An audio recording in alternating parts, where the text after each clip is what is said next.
Laurent Bazin vous informe sur Europe 1. Attention, fragile. Les salariés français apparemment sont de porcelaine. 6 employés sur 10, 56%, seraient en fragilité, en souffrance, que ce soit des souffrances d'ailleurs professionnelles, harcèlement, parfois jusqu'au burn-out, ou personnelles, c'est-à-dire qu'ils sont en situation d'aidant, par exemple, d'un membre de leur famille ou en surendettement. Comment est-ce qu'on en arrive là? Comment est-ce qu'on peut empêcher ça? Voilà la question qu'on avait envie de se poser ce soir. Et vraiment, j'attends, si vous le souhaitez, que vous me racontiez ce que vous avez vécu, si vous avez traversé des phases comme ça en entreprise. N'hésitez pas, 39 21 pour nous appeler et participer à cette discussion. On va en parler donc avec Thomas Saunier. Bonsoir à vous. Bonsoir. Directeur général de Malakoff Médéric, qui a réalisé cette étude, qui est assez douloureuse à lire, il faut bien le dire, parce que ça révèle ce que nous sommes au travail, mais aussi ce que nous emmenons au travail de nos difficultés personnelles. Et Bruno Mettling, bonsoir à vous. Bonsoir. Bruno Mettling, c'est l'homme qui a géré la crise à France Télécom à l'époque en 2010, avant que France Télécom ne devienne Orange. Vous étiez le directeur des ressources humaines juste après la crise. Vous avez été envoyé en quelque sorte pour gérer cette crise, si j'ose dire gérer. Thomas Saunier, d'abord, comment on en arrive à des chiffres pareils? 56% des salariés en fragilité, ça paraît énorme.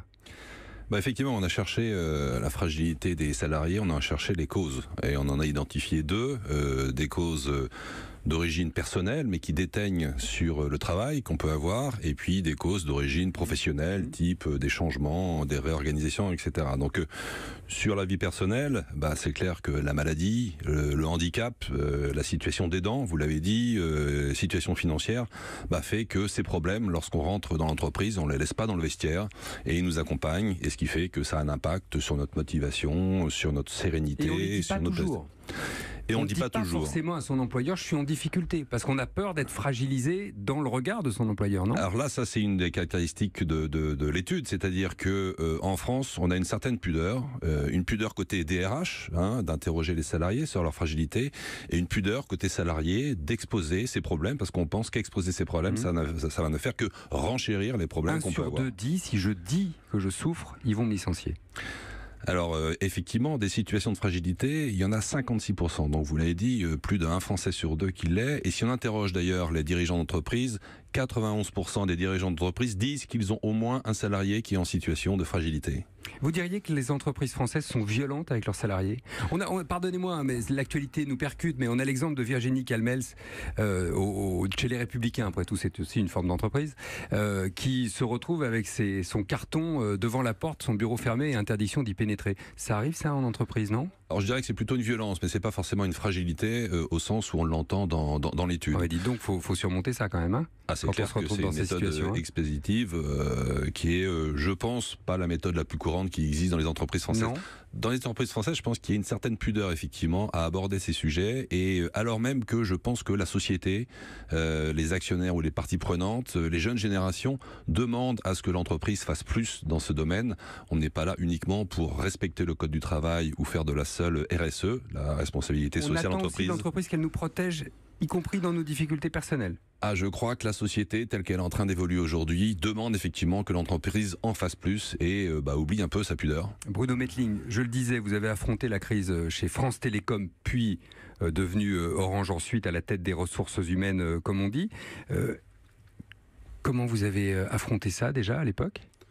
D'abord, on l'a affronté collectivement. Je veux ici redire ce que j'ai dit pendant 10 ans. Chaque fois que j'ai été interrogé sur comment on a sorti cette crise, on a évidemment retrouvé l'intelligence sociale. Et ce qui me frappe beaucoup quand on est confronté à la situation de crise dans les entreprises aujourd'hui, c'est un fonctionnement quotidien qui peut avoir sa part de violence, qui a sa part d'exigence, soyons lucides aussi, mais qui peut avoir sa part de violence. Pourquoi ? Parce qu'il y a transformation, par exemple ? Parce que chez France Télécom, c'était clair. Il y avait une transformation, ça passait au numérique. Il y a des transformations, ça n'arrête pas, et je pense en particulier que la vague du numérique, on n'en parle pas assez, bouleverse profondément la manière de travailler en entreprise, les compétences, les gens sont inquiets sur leur métier, donc c'est toutes ces évolutions qui déclenchent un petit peu ces fragilités, ces inquiétudes. Et donc la première chose qu'a fait Stéphane Richard et l'équipe qui l'entourait, dans laquelle j'avais l'honneur d'être, ça a été de dire il faut retrouver ce sens du dialogue dans l'entreprise, il faut remettre de l'humanité dans l'entreprise, il faut redonner des moyens, il faut discuter avec les partenaires sociaux. Vous savez, souvent on a une approche des partenaires sociaux quand on n'est pas en crise qui consiste à ne sous-estimer le rôle qu'il peut avoir dans des logiques de médiation, dans des logiques du quotidien. D'alerte aussi parfois. D'alerte, très souvent même. Et donc c'est tout ça qu'on a reconstruit. On n'a pas le temps forcément de donner tous les éléments, mais moi il y en a deux qui restent profondément, auxquels je reste profondément attaché. La première, c'est redonner les moyens sur les situations de souffrance aux managers et aux collectifs de travail d'accompagner les collaborateurs. C'est très important. On n'a plus forcément le temps aujourd'hui, quand un collègue est en difficulté ou en fragilité, de retrouver les moyens, le temps de l'écoute par rapport, voilà, donner aux collectifs sur ces sujets-là, former les managers et montrer très clairement au plus haut niveau de l'entreprise qu'on n'accepte pas que l'entreprise soit génératrice d'un lieu de souffrance. Donc chaque fois qu'il y a difficulté, on a mené des études, des enquêtes, on a donné les moyens. Et puis le plus important, c'est que dans les cas les plus difficiles, on avait une structure de médiation. Et il y a une petite équipe au niveau national qui a pris les 150 ou 200 cas les plus douloureux, les plus difficiles, sur lesquels le temps n'avait fait qu'aggraver la situation de souffrance, sur lesquels les collectifs et les managers mais qui étaient signalés ou qui s'étaient signalés, qui avaient été identifiés. Donc il y a un travail de détection des fragilités. De situation de souffrance. Et ces cas-là, on a consacré des moyens considérables pour les régler. C'était notre devoir d'entreprise, surtout dans le contexte que vous avez rappelé. Et alors ces 200 personnes sont devenues quoi ? Beaucoup d'entre elles ont retrouvé des équilibres, beaucoup d'entre elles ont quitté l'entreprise. Parce qu'évidemment, dans ces équipes qui traitaient des situations, on avait notamment beaucoup d'aspects de médecins, de psychologues. Il y en a pour qui ça passait au contraire par un maintien au lien du travail, un maintien dans l'entreprise. Et on n'avait pas le droit de le rompre. Et à l'inverse, il y en avait d'autres pour qui la sortie de l'entreprise était une condition sine qua non. Donc des politiques de formation pour les accompagner vers de nouveaux métiers. Formation, manager, etc. Bon, donc c'est intégré aujourd'hui, c'est ça que vous dites dans les grandes entreprises. Aujourd'hui, c'est une entreprise comme Orange a intégré ça. C'est intégré dans l'entreprise. Ce qui ne veut pas dire, je m'empresse de le dire, on regarde nos baromètres sociaux, on peut être très heureux du fait que 93% des salariés d'Orange se déclarent fiers d'être dans cette entreprise, mais j'ai toujours que 7% de salariés qui ne le sont pas à Orange, ça représente 7000 personnes. Voilà le constat. Parlons-en ensemble, évidemment. Appelez-nous au 39 21. On poursuit cette discussion avec Thomas Saunier de Malakoff Médéric et Bruno Mettling d'Orange. A tout de suite. Pour intervenir sur Europe 1, appelez le 39 21. 50 centimes la minute. Une question à Didier Tabary, président de Filorga, le premier laboratoire français de médecine esthétique. Une crème anti-âge peut-elle être aussi concentrée qu'une injection en cabinet médical ? Eh bien, chez Filorga, nous avons réussi pour la première fois à concentrer l'équivalent d'une méso-injection dans une crème anti-âge révolutionnaire. Et ça marche ? Oui, cela a été prouvé sous contrôle médical. Avec NCTF Reverse, nous traitons rides, éclats et fermeté avec une efficacité visible dès 7 jours. NCTF Reverse de Filorga, la crème anti-âge concentrée comme une méso-injection, efficace dès 7 jours. Détail de l'étude sur filorga.com.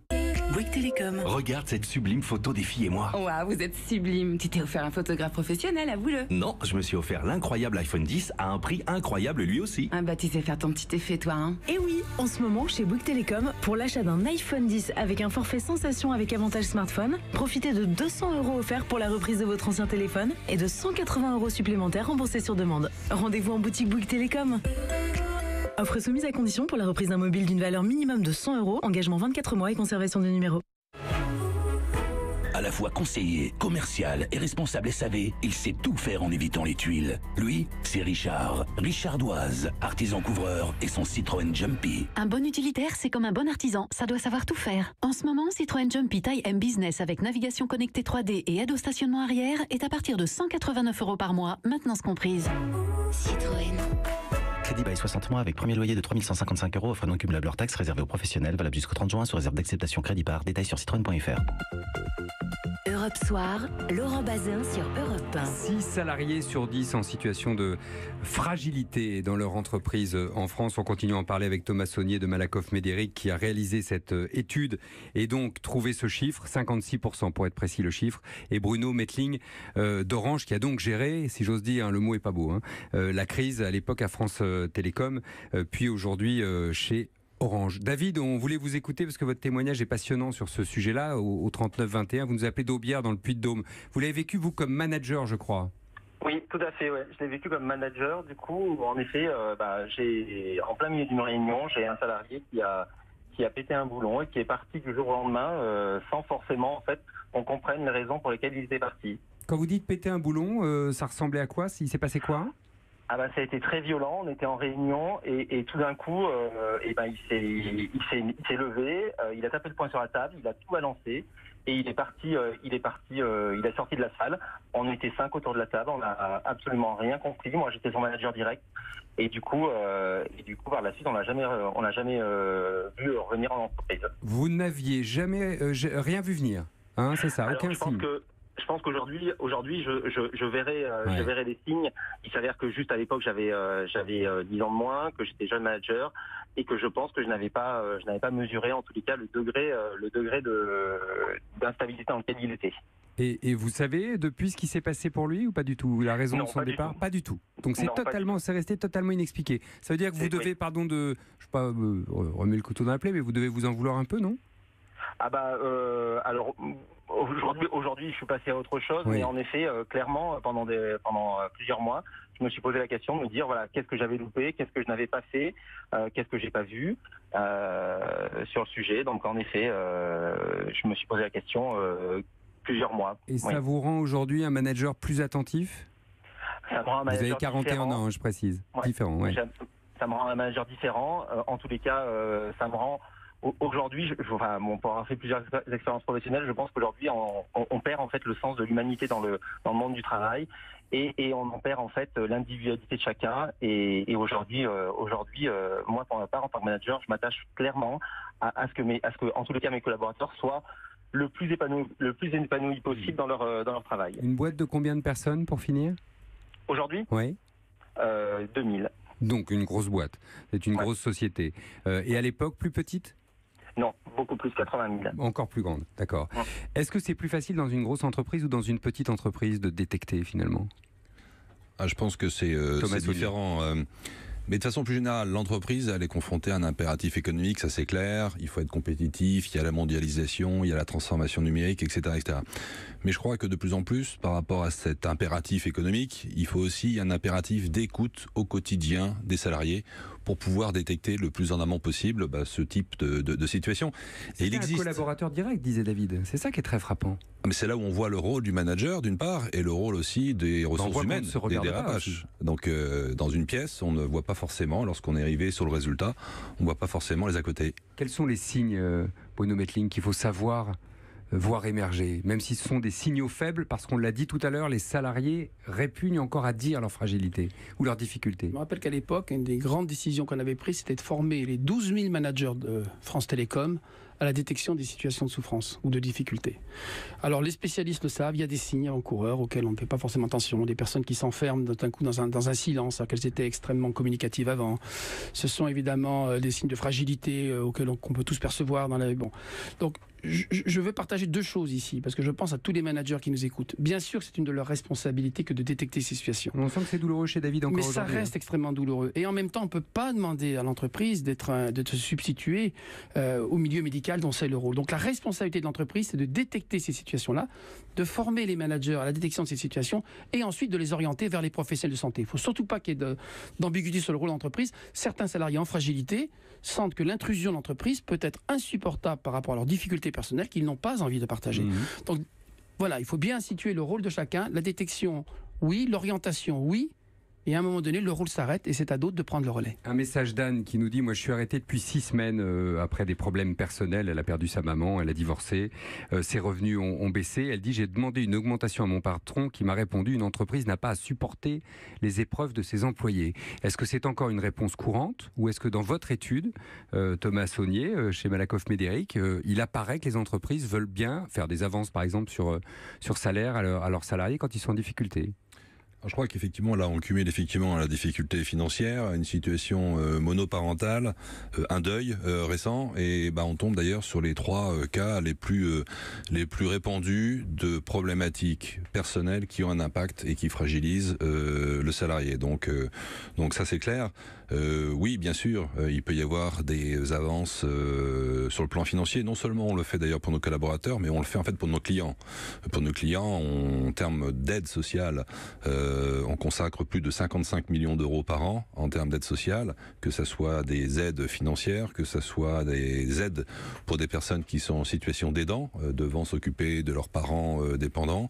Donc il y a un certain nombre de choses qui existent, qui sont peu connues, qui sont très peu connues, et il y a le rôle du manager de détecter ce type de situation, il y a le rôle du DRH de proposer des solutions, il en existe, que ce soit l'entreprise qui le prenne en charge ou des organismes extérieurs qui le prennent en charge. Thomas Saunier, directeur général de Malakoff Médéric, merci d'avoir été avec nous. Merci aussi Bruno Mettling, notamment pour la transmission de votre expérience qui est évidemment précieuse chez France Télécom puis chez Orange. Merci David depuis le Puy-de-Dôme et à Anne de nous avoir confié cette difficulté. On vous souhaite évidemment un rétablissement rapide, Anne.